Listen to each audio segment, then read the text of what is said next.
So to deploy app connectors, we need to start with provisioning keys. Provisioning keys are the seed to generate TLS connections. So provisioning keys are signed by the intermediate certificate authority, and an intermediate certificate authority is signed by a root certificate authority.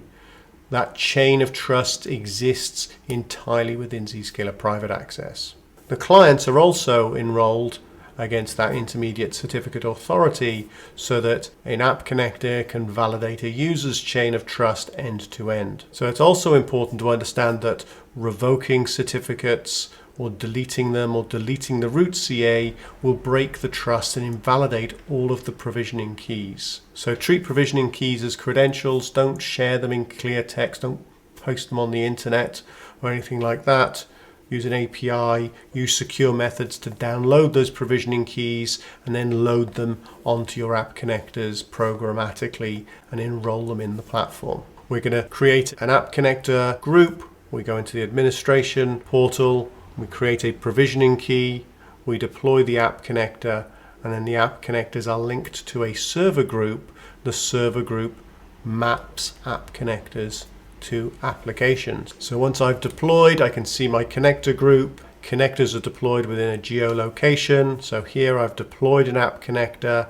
The app connector is in London. I've got a physical coordinates, and it tells me how many app connectors are deployed against that app connector group. The connector group is then associated with a server group. I can add multiple connector groups to a server group. Dynamic server discovery on that server group means that the server group or the connectors will automatically do DNS resolution and create synthetic server associations that advertise those applications. This is the default configuration, this is the recommended configuration, and you shouldn't move away from dynamic server discovery unless there is a very specific reason.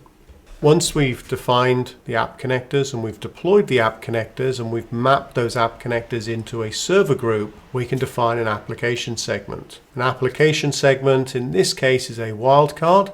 It says star.welshgeek.net. That is my internal namespace.